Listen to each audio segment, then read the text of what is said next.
Well, guess what? We agree wholeheartedly with the President. The Keystone Pipeline project will create tens of thousands of jobs immediately. It has bipartisan support in the House and Senate.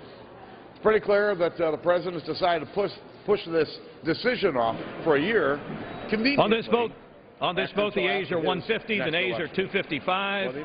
The amendment is not adopted.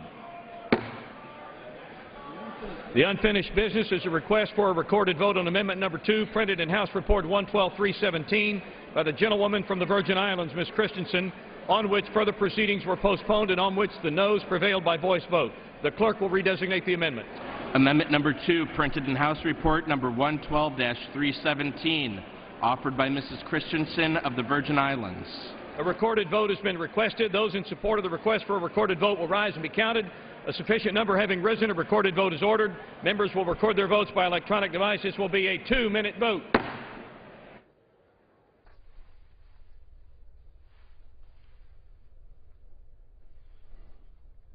And this is an amendment to the bill that would prohibit the EPA from regulating farm dust. Donna Christensen's amendment to this bill would allow the EPA to regulate certain emissions if state and local laws don't protect public health. And this is a 2-minute vote. All of the remaining amendment votes will also be 2-minute votes. We were showing you comments from the Republican leaders, the House Republican leaders. Didn't get all of them in, and we will show those to you during an upcoming vote here on C-SPAN.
This vote, the ayes are 159, the nays are 250. The amendment is not adopted.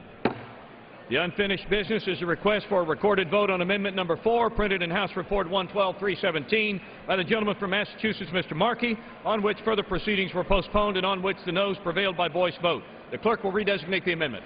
Amendment Number 4, printed in House Report Number 112-317, offered by Mr. Markey of Massachusetts. Recorded vote has been requested. Those in support of a request for a recorded vote will rise and be counted.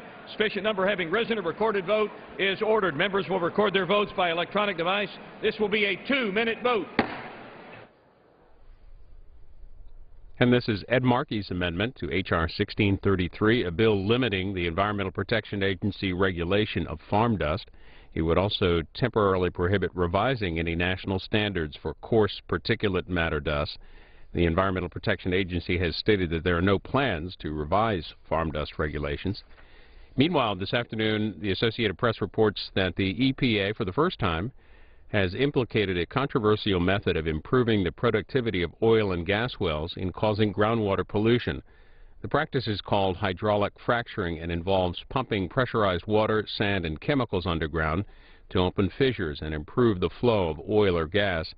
The AP writes that the EPA announced today that it found compounds likely associated with, quote, fracking chemicals in the groundwater beneath a Wyoming community where residents say their well water reeks of chemicals. That from the AP.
On this vote, the yeas are 165, the nays are 249. The amendment is not adopted.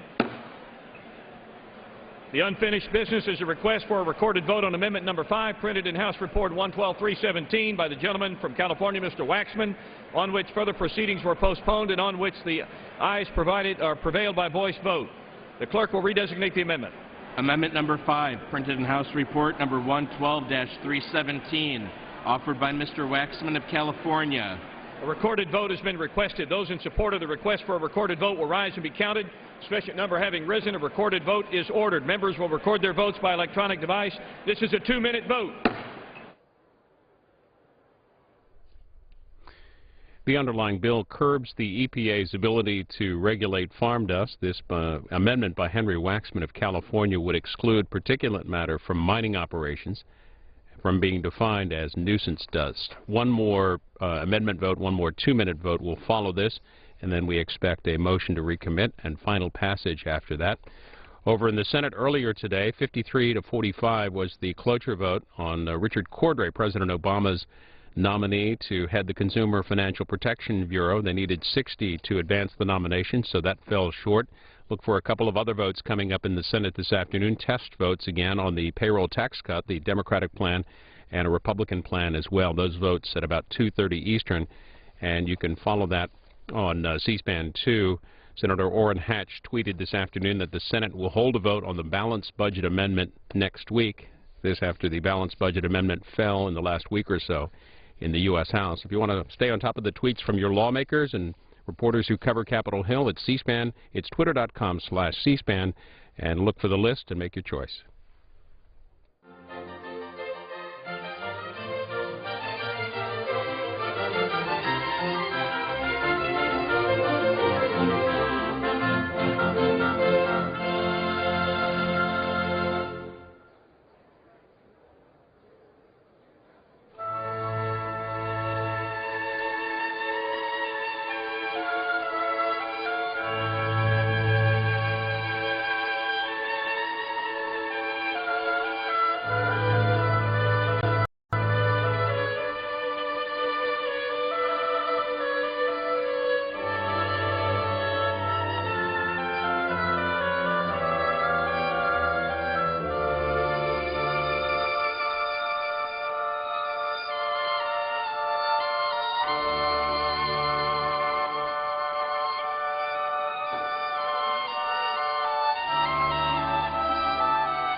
are 158, the nays are 257. The amendment is not adopted. The unfinished business is a request for a recorded vote on Amendment number 8, printed in House Report 112-317 by the gentleman from Texas, Mr. Al Green, on which further proceedings were postponed and on which the noes prevailed by voice vote. The clerk will redesignate the amendment. Amendment number 8, printed in House Report number 112-317, offered by Mr. Al Green of Texas. Recorded vote has been requested. Those in support of a request for a recorded vote will rise and be counted. Sufficient number having risen, a recorded vote is ordered. Members will record their votes by electronic device. This is a 2-minute vote. And this will be the last amendment vote to the bill barring EPA regulation of farm dust. Al Green of Texas has an amendment requiring the EPA to issue a report on the bill's effect on job creation. Up next, we expect debate on the Democratic motion to recommit, a vote on that, and final passage vote as well.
This vote, the yeas are 170, the nays are 247.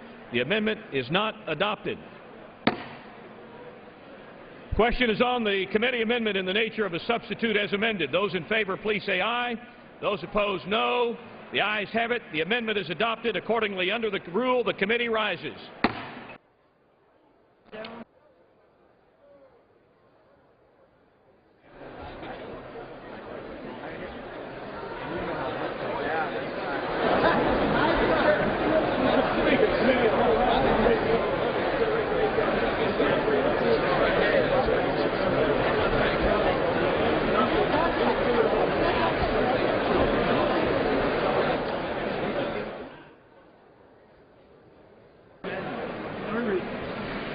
The Chair of the Committee of the Whole House in the State of the Union reports that the committee has had under consideration the bill H.R. 1633 and pursuant to House Resolution 487 reports the bill back to the House with an amendment adopted in the Committee of the Whole.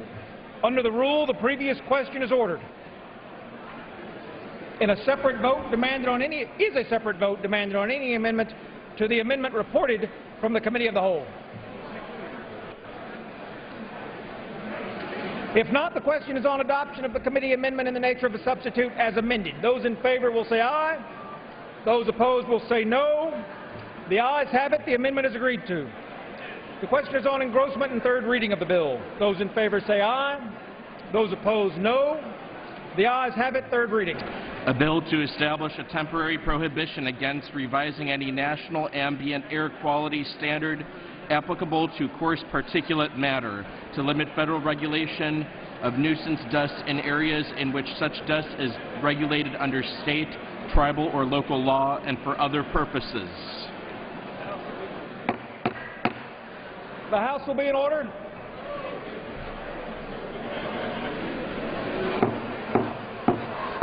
The House will be in order. Please take your conversations from the aisle.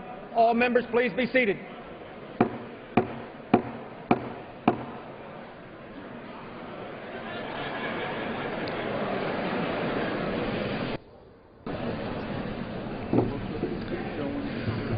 For what purpose does the gentle lady from Colorado rise? I have a motion to recommit at the desk. Is the gentlewoman opposed to the bill? Yes, sir, most definitely I am. The gentlewoman qualifies. The clerk will report the motion. Ms. DeGette of Colorado moves to recommit the bill, H.R. 1633, to the Committee on Energy and Commerce with instructions to report the same back to the House forthwith with the following amendment.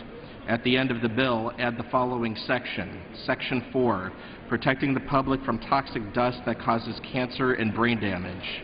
Nothing in this act or the amendment made by this act shall prohibit the administrator of the Environmental Protection Agency from proposing, finalizing, implementing, or enforcing any regulation promulgated under the Clean Air Act, 42 U.S.C. 7401 et sequitur, relating to emissions and particulate form of cadmium, lead, or asbestos, including vermiculite asbestos released from mining activities and asbestos released from demolition and renovation activities.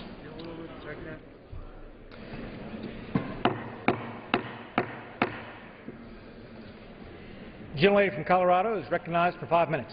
Thank you, Mr. Speaker. The House is not in order. The gentlelady is correct. The House is not in order. Chair would ask all members to please take their conversations from the floor. Ask all members to please take their seats. The gentlelady may proceed. Thank you. Really? Really, Mr. Speaker?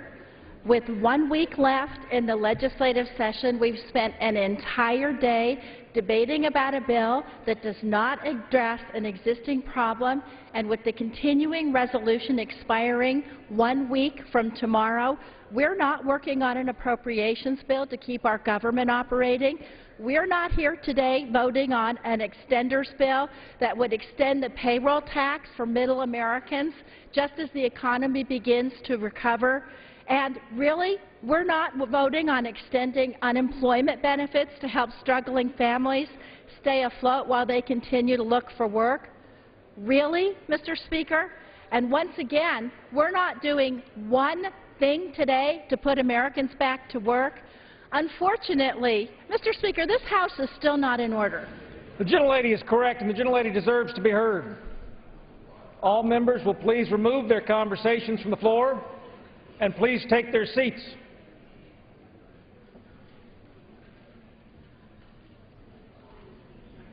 The gentlelady may proceed. Thank you, Mr. Speaker. Unfortunately, as ridiculous as today's effort has been, the consequences of the bill are no laughing matter. The truth is, the EPA does not currently regulate farm dust. This bill would prevent a regulation that doesn't actually exist from overseeing something undefined. And EPA Administrator Lisa Jackson has said unequivocally that she does not intend to regulate farm dust in the future. But to add insult to injury, the consequences of this proposed solution could be devastating. The bill that came out of the Energy and Commerce Committee could be interpreted broadly to limit existing and future Clean Air Act public health protections for different pollutions. This final amendment that I offer today offers us the chance to protect our children and our grandchildren from asbestos, lead, cadmium, and other toxic air pollutants. I want to be clear.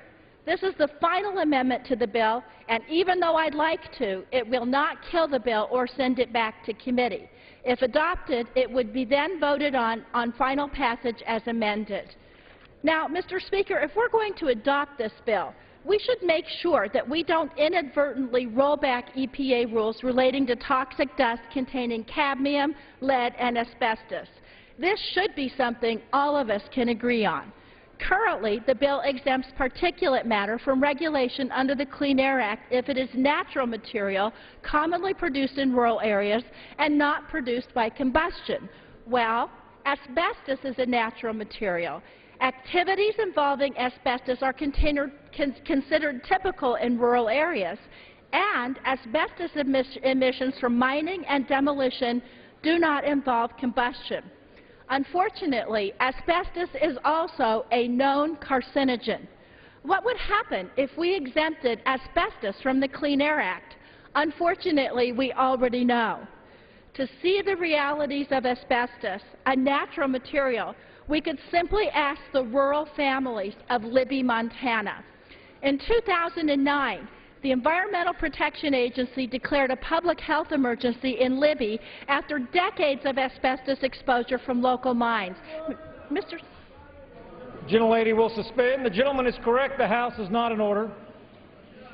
Chair would ask all members to please take their conversations from the floor and ask all members to please take their seats.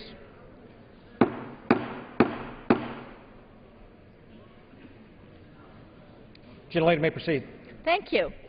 In Libby, Montana, even though the vermiculite asbestos mine closed in 1990, the EPA believes that the current conditions continue to present significant ongoing threats to public health. There remain significantly higher rates of asbestos-related disease in Libby compared with the national average. Too bad that the managers of the mine told their workers that the dust they inhaled was just, quote, nuisance dust and would have no permanent effects. H.R. 1633 would also exempt lead and cadmium particulates from the Clean Air Act because lead and cadmium are natural materials. Activities involving lead and cadmium, such as cement kilns and smelters, are typical in rural areas, and activities at cement kilns and smelters produce lead and cadmium without combustion. Sounds safe, right?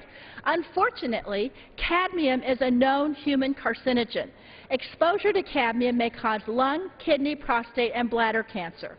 Lead is a potent neurotoxin. Infants and young children are especially sensitive to even low levels of lead, which may contribute to behavioral problems like learning deficits and lowered IQ. Is that what this distinguished body really wants to do?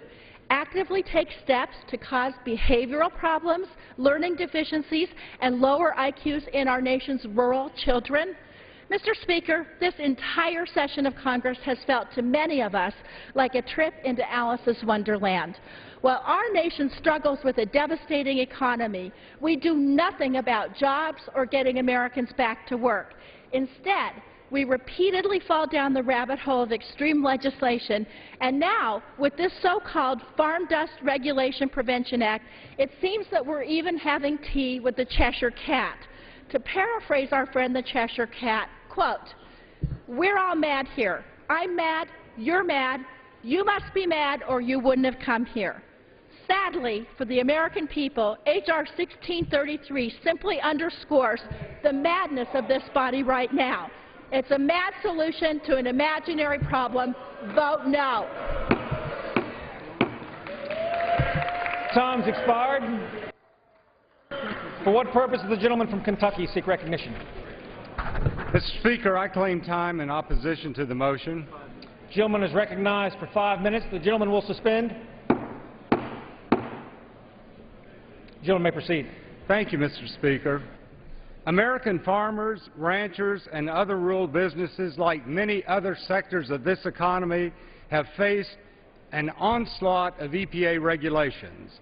Regulations that are costly and make it more difficult to create jobs in America at a time when America needs jobs. The Congressional Research Service recently reported that agriculture alone has been facing new Clean Air Act greenhouse gas standards, engine emission standards, National Ambient Air Quality Standards for ozone and particulates, Clean Water Act permitting and other requirements, Superfund reporting requirements, regulations for disclosure, permitting, and other regulatory requirements relating to the use of pesticides. There are 2.2 million farms in America. There are 1.8 million people employed in those farms. Those farms provide 5% of the exports from America, and they provide $154 billion to our economy. This legislation that we have on the floor today has the support of 120 Democrats and Republicans. We have over 197 organizations representing rural America that support this legislation. The bill is very simple. It does not change any of the existing EPA regulations. It simply says that EPA cannot change its PM standard for coarse material earlier than 1 year after the enactment of this legislation, and it defines and exempts nuisance dust. So why do we need this bill? People are saying that Lisa Jackson said she's not going to regulate PM10. That is true. She has said that. But we know that many of the environmental decisions in America today are made by people and groups and entities that file lawsuits against EPA. And every time that has happened recently, EPA will run and enter into a consent decree, and then they'll pay the legal fees for the entity that brought the lawsuit. And that's exactly what we're afraid is going to happen in this instance. And so we can pass this legislation, and we can make it certain that local government, state government, and tribal governments will decide this issue of nuisance dust.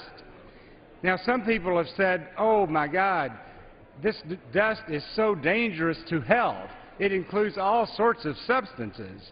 Well, I might remind everyone that one of the authors of EPA's most recent Integrated Science Assessment for Particulate Matter testified before our committee, and he said for the long-term effects of coarse particles, there is not one shred of evidence in support of long-term health effects. This is a common piece of legislation, protects jobs in America, protects our exports, and I would urge everyone to vote against the motion to recommit. Without objection, the previous question is ordered. The question is on the motion to recommit. Those in favor will say aye. Aye. Those opposed will say no. No. The opinion of the chair, the noes have it. Mr. Speaker, Chairwoman from Colorado. I ask for a recorded vote. A recorded vote is requested. Those favoring a recorded vote will rise. A sufficient number having arisen, a recorded vote is ordered. Members will record their vote by electronic device. Pursuant to Clause 9 of Rule 20, the chair will reduce to 5 minutes the minimum time for any electronic vote on the question of passage. This is a 15-minute vote. The House wrapping up legislative work for the week, finishing work on a bill that would bar EPA regulation of farm dust. This is the Democratic motion to recommit offered by Diana DeGette of Colorado, which would prohibit the underlying bill from limiting the EPA administrator from proposing, finalizing, implementing, and enforcing any regulation under the Clean Air Act relating to emissions in particulate form. This is a 15-minute vote. During this vote, we're going to show you the briefings today from the Republican leaders, including Speaker Boehner and Nancy Pelosi, starting with Speaker Boehner and the GOP leaders from this morning right after the conference meeting.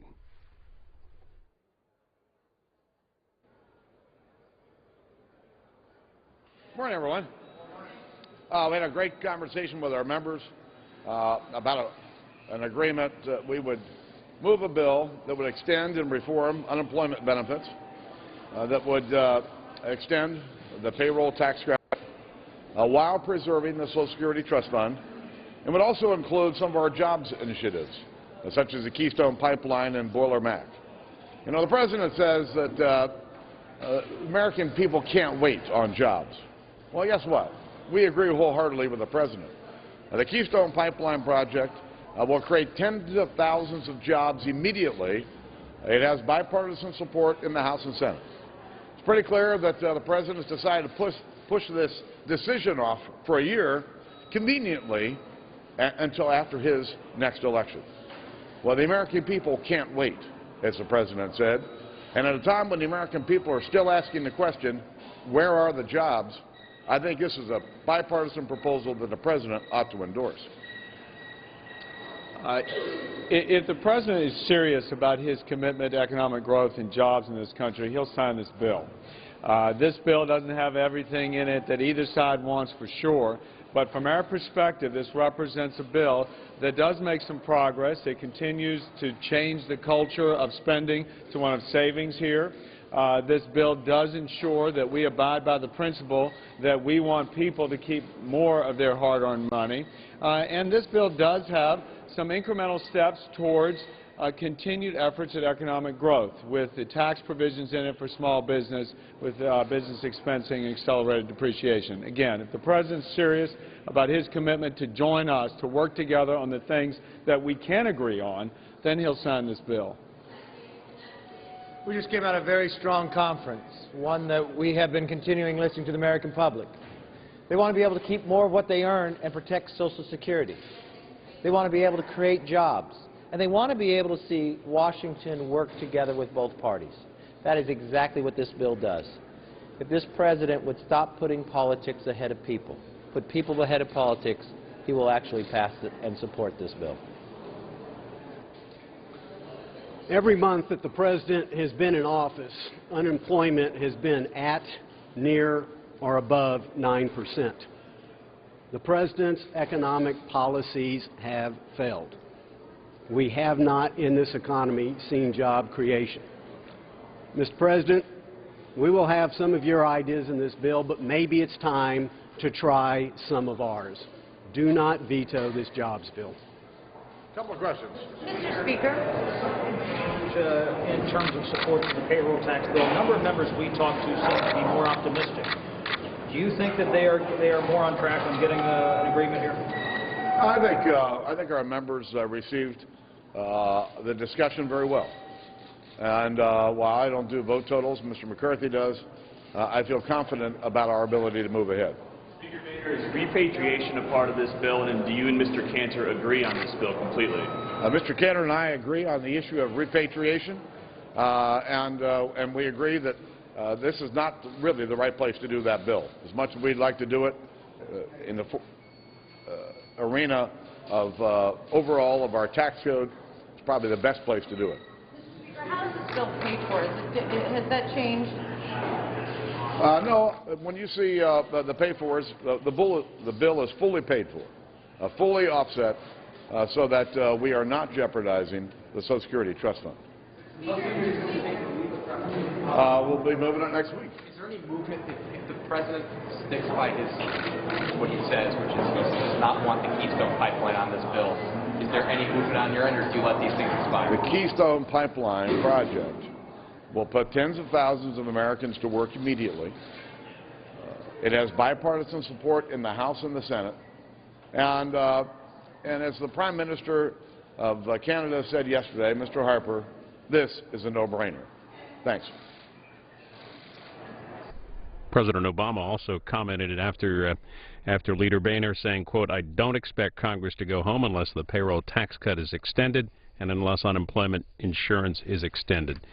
Democratic Leader Pelosi echoing those words in her briefing today with reporters. This is about 25 minutes. We'll show you what we can as this motion to recommit vote continues. This afternoon, because as you know, this morning we had a meeting with the House Democratic leadership with President Obama. Without going into the particulars of the meeting, it did afford us an opportunity to congratulate the President on his excellent statement in Kansas about fairness and the strength of the middle class and what that means to our country. One thing was the President impressed upon us, and we all agreed, is that we can't go home for the holidays until we pass a payroll tax cut for working families in our country and extend unemployment insurance. As you know, these are the initiatives are the right thing to do. Again, Christmas is coming. The goose is getting fat. We have to put money in the pockets of America's working families. $1,500 that tax cut means to working families. Unemployment insurance, of course, for 6 million Americans is very important. It isn't just the right thing to do, as we think it is. It is actually, from a macroeconomic standpoint, very essential that we do, because injecting with this money in the pockets of middle-income families, demand will be injected into the economy, creating jobs. And that's what we have to do, creating jobs. It's 330 days since the Republicans took the majority in the House of Representatives, and still no job-creating legislation passed into law that is of the nature that the size that we need. We did pass the bill about our veterans, and that was the only part of the President's jobs bill that could get through. And that's an important part. As our vets return, as our soldiers return home from Afghanistan, it's very important that we be in a job-creating mode for them, but for our entire economy. We owe them a future worthy of the sacrifice that they made, that they are making for, they and their families are making for us. Just think of this, though. The congressional Republicans are holding up a payroll tax cut that will help 160 million Americans. 160 million Americans. They're holding that up because they want to protect tax cuts for the wealthiest 300,000. 160 million would benefit from the middle income, the payroll tax cut. 300,000 of the wealthiest families are who they're here to protect. This is just not right.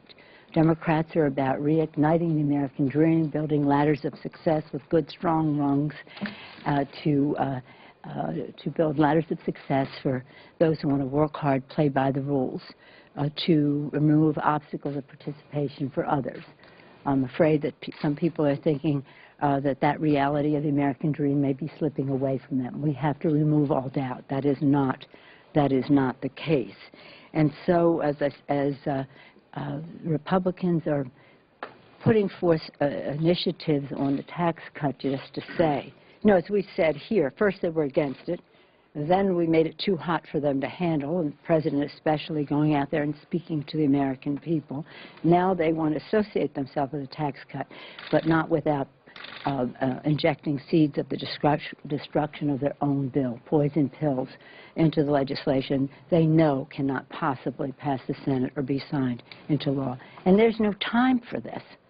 There is no time for this.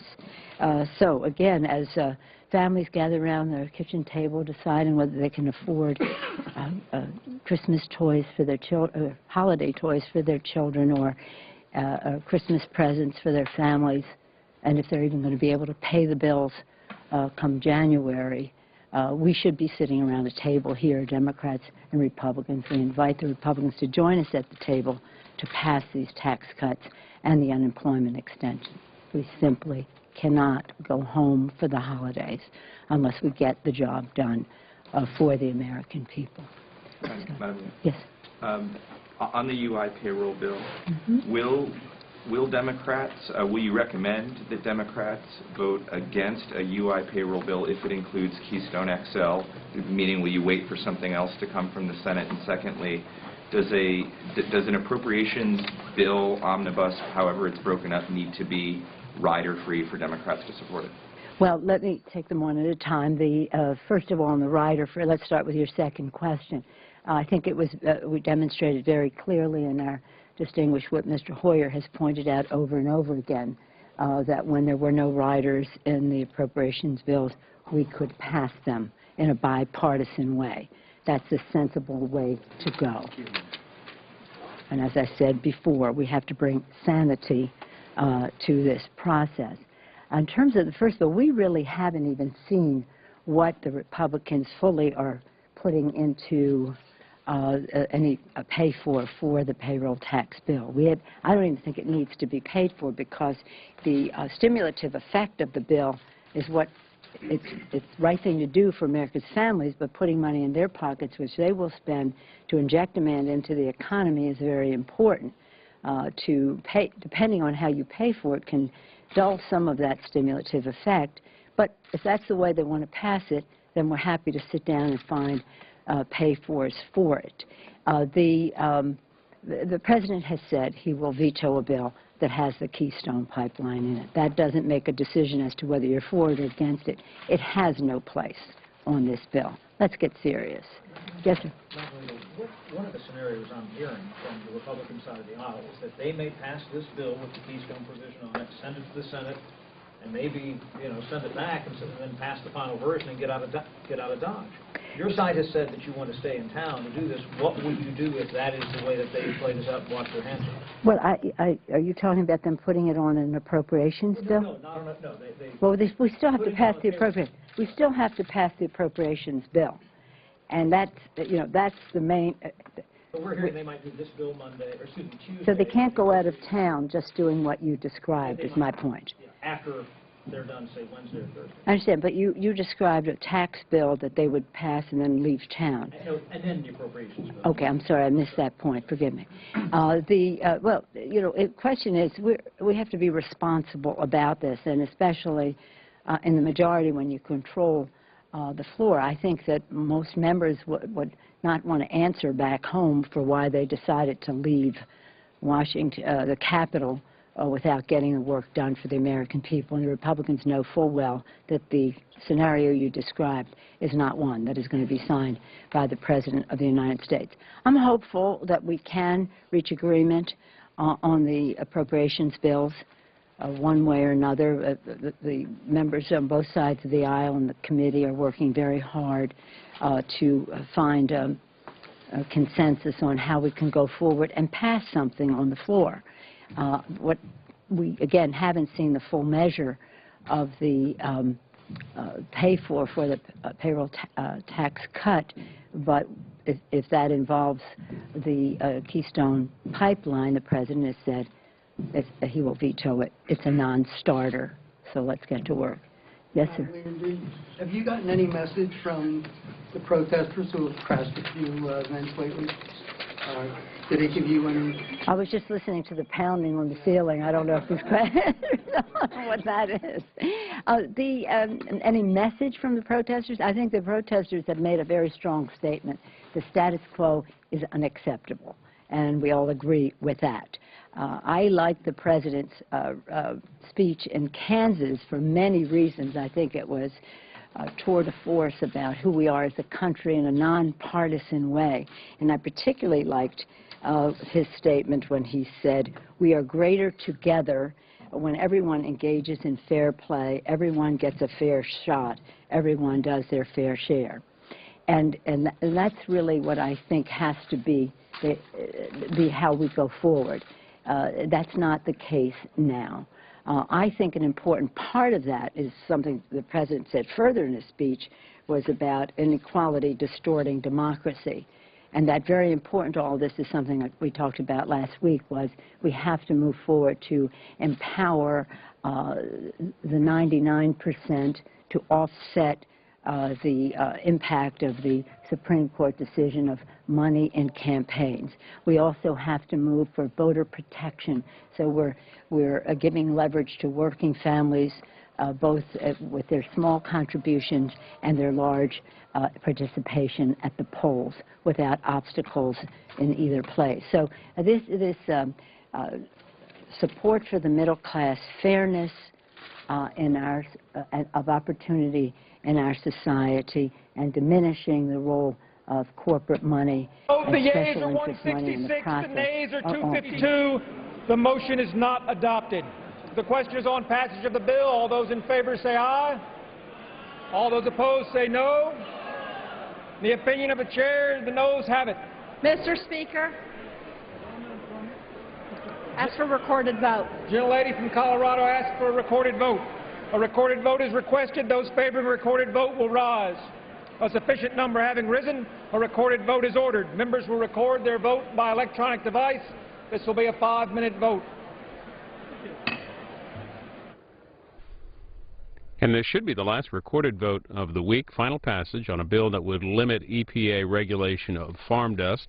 It would temporarily prohibit revising any national standards for coarse particulate matter dust. The EPA has stated there are no plans to revise farm dust regulations. This is a 5-minute vote. Votes just underway in the U.S. Senate. A bit of deja vu. Same votes pretty much as last week with 2 test votes on a payroll tax cut. The motion to proceed to the Democratic measure underway now. They need 60 to move ahead. Same with the Republican measure. That vote will come up next, and you can follow that on C-SPAN 2. And a couple of the hearings we've been following today, the John Corzine hearing, the hearing on MF Global, that is going to get underway again when this series of votes is finished up, and you can follow that online at cspan.org. Also, the hearing with Attorney General Eric Holder testifying on the ATF Fast and Furious program. That, too, should resume after these votes. Follow that on C-SPAN 3.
Yeas are 150.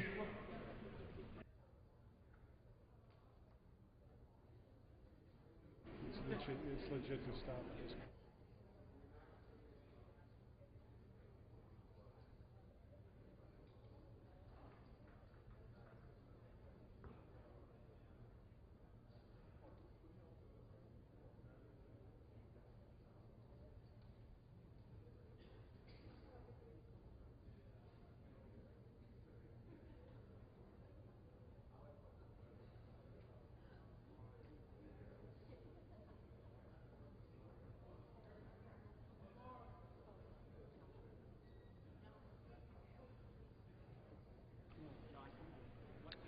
Mr. Schock.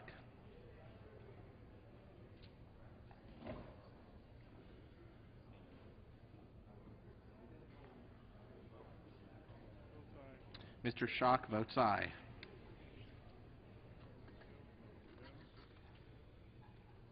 On this vote, the yeas are 268, the nays are 150. The bill is agreed to. The bill is passed, and without objection, the motion to reconsider is laid upon the table. The gentleman from Florida rise. Speaker, I'd ask unanimous consent that Mr. Cooper, the gentleman from Tennessee, be removed as a co-sponsor from H.R. 3538. He was inadvertently placed on the bill, and I'd ask unanimous consent he be removed. Thank you. Without objection, so ordered.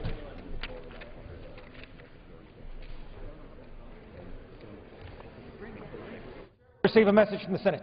Mr. Speaker, a message from the Senate. Mr. Speaker, Madam Secretary. I have been directed by the Senate to inform the House that the Senate has passed without amendment H.R. 470, cited as the Hoover Power Allocation Act of 2011. Thank you.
For what purpose does the gentleman from Virginia rise?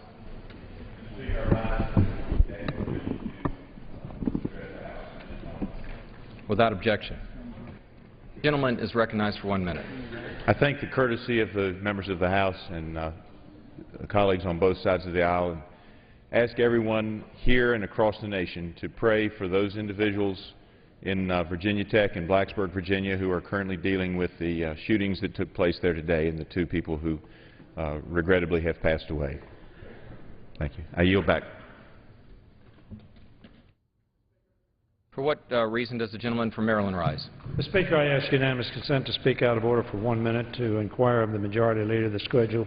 Without objection, the gentleman may proceed. I thank the Speaker.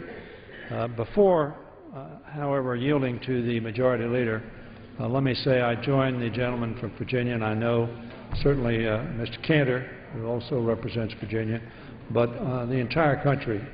We don't know the facts yet. We don't know exactly what's happened, but the information I have is that 2 people may well have lost their lives at this point in time, and we certainly want to send our deepest sympathies to Virginia Tech, to the families that are affected by this incident, and hope sincerely that there are no further loss of life. And on that issue, let me yield to the majority leader, who I know will want to say something as well.